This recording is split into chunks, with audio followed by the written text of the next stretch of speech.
नमस्कार दोस्तों, स्वागत है आप सभी का आपके अपनी YouTube channel online study DK पर। आज हम देखने वाले हैं पर्यावरण अध्ययन के लिए 100 अति महत्वपूर्ण प्रश्न। दोस्तों यहाँ पर जो क्वेश्चन आपको मिलने वाले हैं ये आपकी आने वाले टेट एग्जाम के लिए काफ़ी हेल्पफुल रहेंगे। काफ़ी महत्वपूर्ण प्रश्न आज के इस वीडियो में हमने शामिल किए हैं और 100 प्रश्न यहाँ पर एक साथ हम देखने वाले हैं।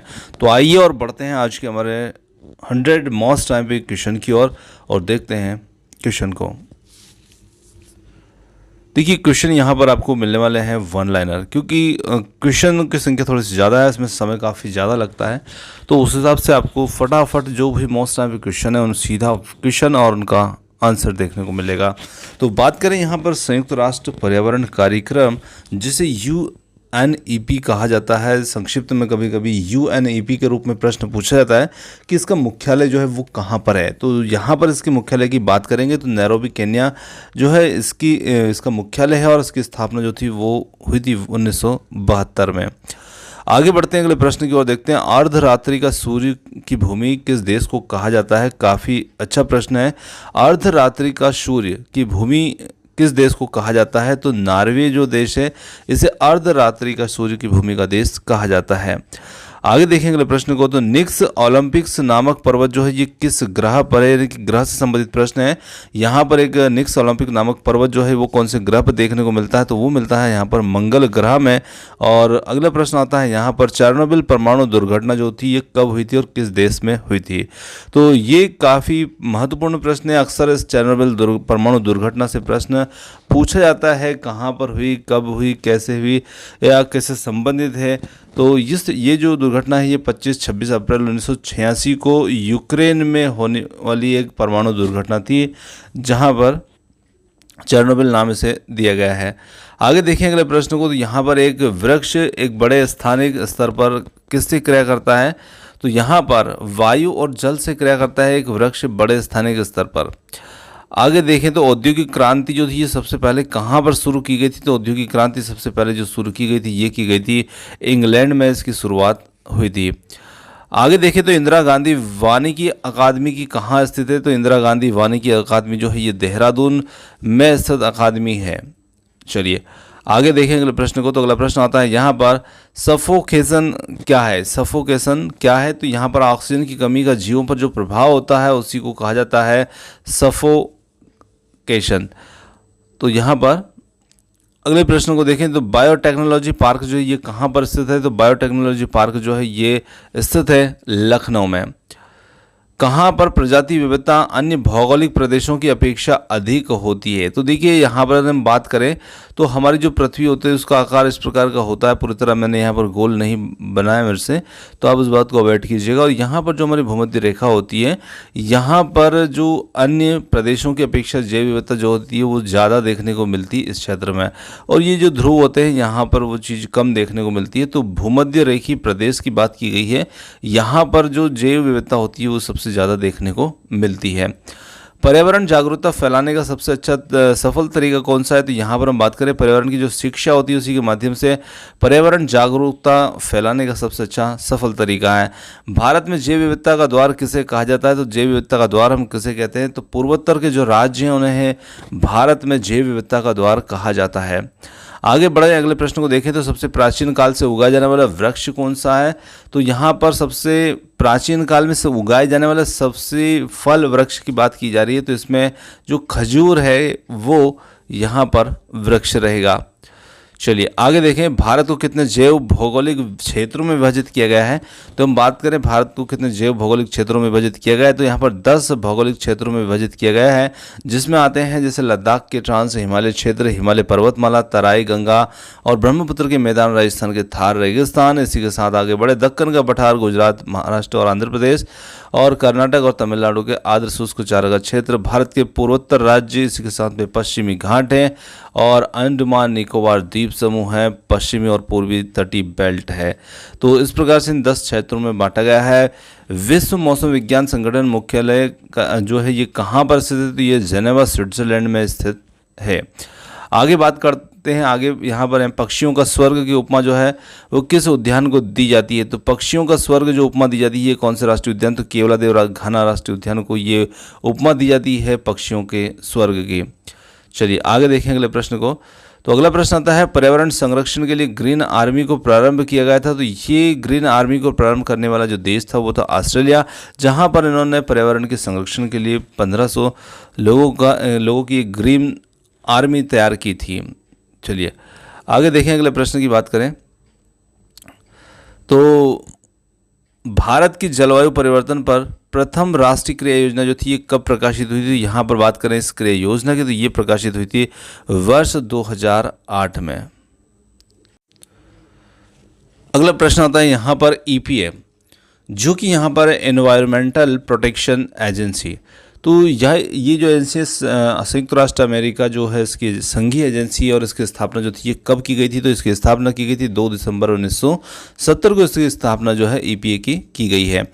आगे देखिए, अपना वन अपना धन योजना जो है किस राज्य के द्वारा प्रारंभ की गई योजना है। तो ये हिमाचल प्रदेश के द्वारा शुरू की गई योजना है जिसे अपना धन अपना वन के नाम से जाना जाता है।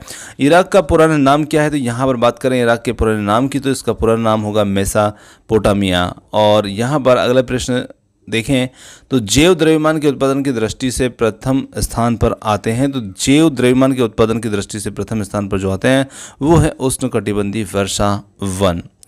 आगे बढ़े अगले प्रश्न को। तो वर्ष 2015 का 21वां जलवायु परिवर्तन सम्मेलन जो है ये कहाँ पर हुआ था। तो ये सम्मेलन जो था ये आयोजित किया गया था पेरिस में, और यहाँ पर उत्तर हो जाता है इसका पेरिस। ट्रैफिक की स्थापना वर्ष 1976 में की गई और यह रणनीतिक गठबंधन है। तो यहाँ पर ये जो रणनीतिक गठबंधन जो है ये किन किन के बीच में, तो WWF और IUCN के बीच में है। ट्रैफिक की स्थापना जो है वो वर्ष 1976 में की गई, ये भी जरूर ध्यान रखिएगा। फ्रांस तथा जर्मनी के बीच में कौन सी रेखा है। तो फ्रांस और जर्मनी के बीच में जो रेखा है वो कहलाती है मैगिनॉट रेखा के नाम से ये जानी जाती है। विश्व का सबसे बड़ा कोबाल्ट उत्पादक देश जो है वो कौन सा है। तो यहाँ पर बात करें विश्व के सबसे बड़े कोबाल्ट उत्पादक देश की तो वो देश होगा यहाँ पर जायरे। चलिए आगे बात करते हैं अगले प्रश्न की। मैंग्रोव वनस्पतियों का विकास अधिकांशतः होता है। तो यहाँ पर हम बात करें मैंग्रोव वनस्पतियों के विकास के अधिकांश क्षेत्र की, तो ये तटों के सहारे ज़्यादातर देखने को मिलते हैं, क्योंकि मैंग्रोव वनस्पतियाँ जो होती हैं वो ऐसे तटीय क्षेत्र के आसपास ही पाई जाती है।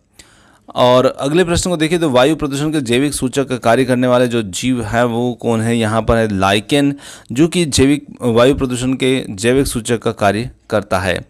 केंद्रीय तंत्रिका तंत्र, मस्तिष्क, पाचन तंत्र इत्यादि प्रभावित होते हैं। तो देखिए ये तंत्र जो है हमारे किस के कारण, यानी कि हमारे शरीर में किस चीज़ की अधिकता या प्रदूषित चीज़ों के चले जाने से हो जाती है। तो लेड के कारण जो शीशा होता है उसके कारण से ये तंत्र जो होते हैं ये प्रभावित होते हैं।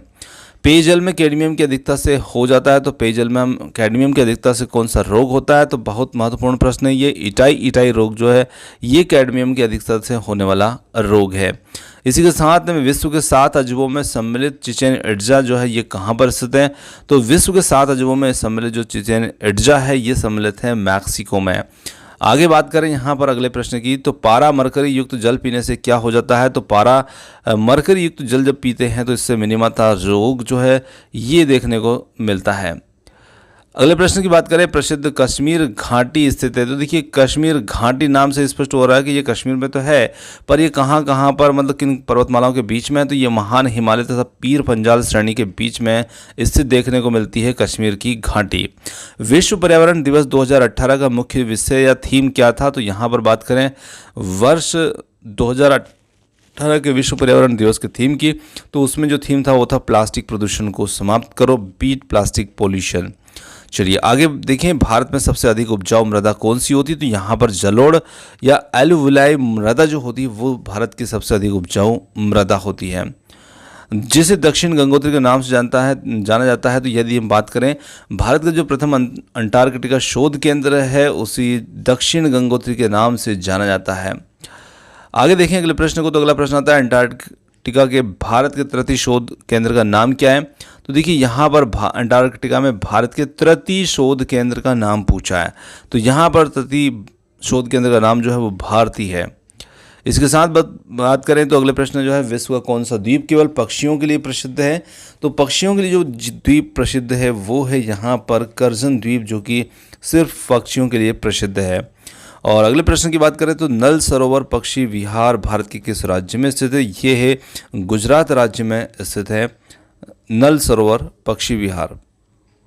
चलिए आगे बढ़ते हैं। लाल पांडा को अरुणाचल प्रदेश में किस नाम से जाना जाता है? तो लाल पांडा को अरुणाचल प्रदेश में नाम से जाना जाता है केट बियर के नाम से इसे जाना जाता है। और भारत के किस राज्य में चंदन का उत्पादन सबसे ज़्यादा होता है? तो ये तो आप बहुत अच्छी तरह से जान चुके होंगे कि भारत के किस राज्य में चंदन का उत्पादन सबसे ज़्यादा होता है। तो कर्नाटक राज्य में चंदन का उत्पादन जो है वो सबसे ज़्यादा होता है। भारत की पहली राष्ट्रीय वन नीति जो थी कब प्रकाशित की गई थी? तो वर्ष 1894 ईस्वी में इसे प्रकाशित किया गया था, भारत की पहली राष्ट्रीय वन नीति। इसी प्रकार से बात करें स्वतंत्र भारत की पहली राष्ट्रीय वन नीति, देखिए स्वतंत्र भारत शब्द जोड़ दिया तो ये उत्तर हो जाएगा इसके लिए वर्ष 1952 में।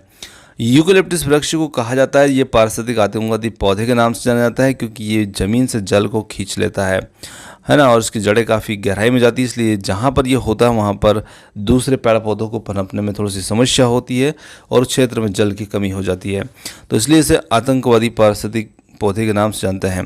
विश्व की सबसे प्रमुख अवरोधक प्रवाल भित्ति जो है ये कहाँ पर स्थित है? तो यदि हम बात करें तो ये जो प्रवाल भित्ति है ये देखने को मिलती है ऑस्ट्रेलिया के पश्चिमी तट के सहारे पर देखने को मिलती है। पोर्ट लुइस किस देश की राजधानी है? तो यहाँ पर मॉरिशस की राजधानी है पोर्ट लुइस। और आगे बढ़ते हैं और अगले प्रश्न को समझते हैं। तो अगला प्रश्न आता है तंजानिया में कौन सा ऊंचा पर्वत शिखर है? तो यहाँ पर किलिमंजारो जो पर्वत है वो तंजानिया का सबसे ऊंचा पर्वत शिखर है। दक्षिण भारत का पर्यावरण संरक्षण से संबंधित आंदोलन जो है वो है, तो देखिए जिस प्रकार से चिपको आंदोलन था उसी प्रकार से दक्षिण भारत का पर्यावरण संरक्षण का संबंधित आंदोलन एपिको आंदोलन के नाम से जाना जाता है, और ये आंदोलन भी उसी प्रकार का आंदोलन जिस प्रकार का चिपको आंदोलन था। जिस पारिस्थितिक तंत्र में पौधों का जैविक पदार्थ अधिकतम है वह है, तो यदि हम बात करें जिस पारिस्थितिक तंत्र में पौधों का जैविक पदार्थ अधिकतम है वो क्षेत्र है तो वो है उष्णकटिबंधीय वर्षा वन। जैव विविधता का क्या अर्थ होता है? तो जैव विविधता का अर्थ होता है एक निर्धारित क्षेत्र में विभिन्न प्रकार के पादप और जंतु जो होते हैं वो जैव विविधता के अंतर्गत आते हैं। भारत का स्विट्जरलैंड किस राज्य को कहा जाता है? तो यदि हम बात करें कश्मीर को तो भारत का स्विट्जरलैंड कश्मीर को कहा जाता है। इसी के साथ में अगले प्रश्न को देखें तो वृक्षों पर रहने वाला वह स्तनधारी जिसका जूलॉजिकल नाम एलुरस फलंगेज है ये कहलाता है, तो इसे हम कहते हैं रेड पांडा, इसके लिए उत्तर होगा। आगे बात करें भारत में 80% कोयला जो है किन खदानों से प्राप्त होता है? तो भारत में 80% कोयला जो है ये प्राप्त होता है झरिया और रानीगंज की खदानों से प्राप्त किया जाता है। नोबल गैसों में वो गैस जो वायु में नहीं पाई जाती है, तो रेडान जो एक ऐसी गैस है जो कि एक रेडियोएक्टिव गैस है और ये वायु में नहीं पाई जाती है, जो कि एक नोबल गैस भी होती है। जहाँ पूर्वी घाट और पश्चिमी घाट मिलते हैं वहाँ पर कौन सी पहाड़ियाँ अवस्थित है? तो यहाँ पर बात करें तो नीलगिरी की जो पहाड़ियाँ हैं वो यहाँ पर देखने को मिलती है। वे संसाधन जो हमें प्रकृति के द्वारा प्रदत्त होते हैं कहलाते हैं, तो ऐसे संसाधनों को हम प्राकृतिक पूंजी या प्राकृतिक संसाधनों के नाम से जानते हैं। भारत में मैंग्रोव वन पर्णपाती सदापर्णी वन और वनों का संयोजन है, तो ये जो संयोजन है ये देखने को मिलता है हमें अंडमान और निकोबार द्वीप समूह के अंतर्गत देखने को मिलता है। वन्य जीव सप्ताह कब मनाया जाता है? तो ये 2 से 8 अक्टूबर को वन्य जीव सप्ताह मनाया जाता है। भोपाल के भारत भवन का डिज़ाइन तैयार करने वाले वास्तुकार का जो नाम है वो क्या है? तो यहाँ पर बात करें भोपाल के भारत भवन का डिज़ाइन तैयार करने वाले वास्तुकार का नाम चार्ल्स कोरिया है, तो यहाँ पर उत्तर हो जाएगा इसके लिए चार्ल्स कोरिया। भारत सरकार के द्वारा केंद्र में पर्यावरण विभाग की स्थापना किस वर्ष की गई? तो ये स्थापना जो की गई थी वर्ष 1980 में की गई थी। इसके साथ में आगे देखें अगले प्रश्न की बात करें तो पर्यावरण का दुश्मन किस वृक्ष को कहा जाता है? तो ये हम देख चुके हैं यूकेलिप्टस सफेदा, जिसे आतंकवादी पारिस्थितिक पौधा भी कहा जाता है। भारत में वृक्षों का आदमी किसे कहा जाता है? सुंदरलाल बहुगुणा जो है इन्हें भारत में वृक्षों का आदमी कहा जाता है। इसी प्रकार से वन्य जीवों की तस्करी, अवैध शिकार, रक्षा, संरक्षण से भारत सरकार द्वारा पारित किया गया था अधिनियम। तो ये अधिनियम जो था वन्य जीव संरक्षण अधिनियम, जो कि वर्ष 1972 में पारित किया गया था। आगे देखें तो किस प्रकार की मिट्टी को कृषि योग्य बनाने के लिए जिप्सम का उपयोग किया जाता है? तो यहाँ पर बात करें जो क्षारीय मिट्टी होती है इसे कृषि योग्य बनाने के लिए जिप्सम का उपयोग किया जाता है। आगे अगला प्रश्न देखें तो यहाँ पर साइलेंट वैली परियोजना का विकास किस प्रमुख कारण से रोक दिया गया था। तो ये विकास रोक दिया गया था, क्षेत्र में पारिस्थितिक असंतुलन होने की आशंका के कारण ये विकास रोक दिया गया था। ओबरा जो है किसके लिए जाना जाता है? तो ये जाना जाता है ताप विद्युत घर के लिए जाना जाता है। चलिए आगे देखें तो हिमाचल का स्विट्जरलैंड कौन सा शहर कहलाता है? तो हिमाचल प्रदेश का पूछा है। हिमाचल प्रदेश का जो स्विट्जरलैंड है ये कहा जाता है खिजोर या इसे खजियार आदि नामों से भी जानते हैं। आगे देखिए बाटा नगर जो है ये किस राज्य में स्थित है? तो बाटा नगर जो है ये पश्चिम बंगाल राज्य में स्थित एक नगर है जो कि बाटा नगर के नाम से जाना जाता है। उड़ीसा में सिमलीपाल वन्य अभ्यारण्य जो है ये कहाँ पर स्थित है? तो देखिए उड़ीसा में तो है ये, पर यहाँ पर उस जिले का नाम पूछा है तो वहाँ पर हो जाएगा जिला मयूरभंज में ये स्थित है। इसी के साथ में अगला प्रश्न है यूरोप का कॉकपिट जो है किस देश को कहा जाता है? तो ये कहा जाता है बेल्जियम को यूरोप का कॉकपिट कहा जाता है। इसी के साथ में अगले प्रश्न की बात करें सिजगी क्या है? तो सिजगी जो है ये एक सूर्य चंद्रमा की समकोणिक स्थिति जो होती है उसी को कहा जाता है सिजगी। चलिए आगे देखें संगमरमर जो है किसका परिवर्तित रूप है? तो यहाँ पर संगमरमर जो है ये चूना पत्थर का एक परिवर्तित रूप होता है। और अगले प्रश्न की बात करें तो हिमालय की कौन सी श्रेणी प्राचीनतम श्रेणी है? तो यहाँ पर हिमालय की जो श्रेणी है वो बृहत हिमालय श्रेणी कहलाती है और ये हिमालय की प्राचीनतम श्रेणी है। किस क्षेत्र को विश्व की छत कहा जाता है? तो ये छत कहा जाता है पामीर के पठार को और इस क्षेत्र को विश्व की छत के नाम से जाना जाता है। इंदिरा गांधी नहर ने किस क्षेत्र का भूदृश्य बदल दिया? तो यहाँ पर बात करें तो इंदिरा गांधी नहर ने यदि भूदृश्य जो बदला है तो उत्तरी पश्चिमी राजस्थान का भूदृश्य जो है बदल दिया है। आगे देखें तो विली विली क्या है? तो विली विली ऑस्ट्रेलिया के ऊपर चलने वाला एक उष्णकटिबंधीय चक्रवात है जो कि इसे विली विली के नाम से जाना जाता है। आगे देखें कार्डमम हिल जो है ये कहाँ पर स्थित है? तो कार्डमम हिल जो है ये केरल में स्थित है। चलिए आगे देखें अगले प्रश्न को, कौन सा देश प्यासी भूमि का देश कहलाता है? तो यहाँ पर बात करें ऑस्ट्रेलिया देश की जो कि प्यासी भूमि का देश के नाम से जाना जाता है और प्यासी भूमि का देश कहलाता है। भारत की सर्वाधिक गहरी खान की बात करें तो भारत की सर्वाधिक गहरी खान जो कोलार की खान है और ये गहरी खान है। वक्रेश्वर ताप विद्युत केंद्र जो है ये किस राज्य में है? यहाँ पर बात करें पश्चिम बंगाल राज्य की तो यहाँ पर देखने को मिलता है वक्रेश्वर ताप विद्युत केंद्र। इसी के साथ में अगला प्रश्न आता है एरिड फॉरेस्ट रिसर्च इंस्टीट्यूट जो है ये कहाँ पर स्थित है? तो ये इंस्टीट्यूट जो है ये जोधपुर में स्थित है। अगला प्रश्न आता है नहरकटिया किस क्षेत्र किस राज्य में है? तो ये असम राज्य में है और एक नरकटिया क्षेत्र है वो बिहार राज्य में। दोनों थोड़े से डिफरेंट हैं। चलिए आगे बात करें यहाँ पर दो स्थानों के देशांतर में 1 डिग्री अंतर होने के कारण होने पर दोनों में कितना अंतर होता है? तो यदि हम बात करें दोनों स्थानों के बीच में 1 डिग्री देशांतरों के बीच में 4 मिनट का अंतर होता है। अगले प्रश्न की बात करें लोहा किस प्रकार की चट्टानों में पाया जाता है? तो लोहा जो है वो आग्नेय चट्टानों में पाया जाता है। चलिए अगले प्रश्न की बात करें तो अगला प्रश्न आता है यहाँ पर जोजिला दर्रा किस राज्य में स्थित है? तो जोजिला दर्रा जो है ये जम्मू कश्मीर राज्य में स्थित है। चलिए अगला प्रश्न आता है वायुमंडल का कौन सा मंडल स्फीयर रेडियो तरंगों को परिवर्तित करता है? तो यहाँ पर बात करें हम उस मंडल की तो वो मंडल होगा यहाँ पर आयन मंडल।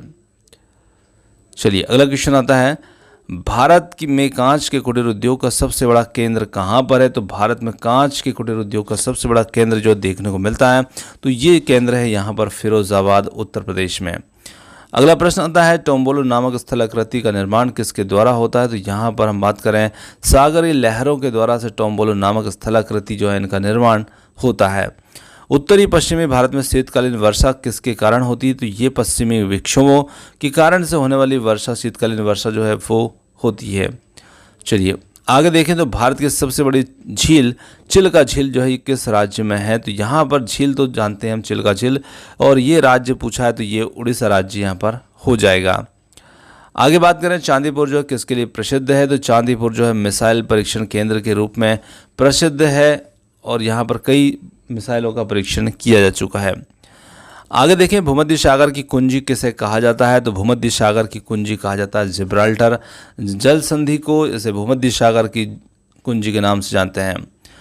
स्प्रिंग इक्विनॉक्स जो है किस तारीख को पड़ता है? तो ये पड़ता है 21 मार्च को स्प्रिंग इक्विनॉक्स। अगला प्रश्न आता है यहाँ पर, विश्व की कौन सी नदी भूमध्य रेखा को 2 बार क्रॉस करती है? तो यहाँ पर बात करें कांगो नदी की, तो कांगो नदी जो है ये भूमध्य रेखा को 2 बार क्रॉस करती है। यूरोप को कॉकपिट जो है किस देश को कहा जाता है? तो यूरोप को कॉकपिट जो है कहा जाता है बेल्जियम को कहा जाता है यूरोप का कॉकपिट। अगला प्रश्न है, अजीजिया विश्व का सबसे अधिक गर्म स्थान है या किस देश में है? तो यह है लीबिया, उत्तरी अफ्रीका में है। आगे देखें, विश्व का सबसे ऊंचा जलप्रपात जो है वो किस देश में है? तो यहाँ पर हम बात करें विश्व के सबसे ऊंचे जलप्रपात की, तो एंजिल जलप्रपात है जो कि वेनेजुला में स्थित है।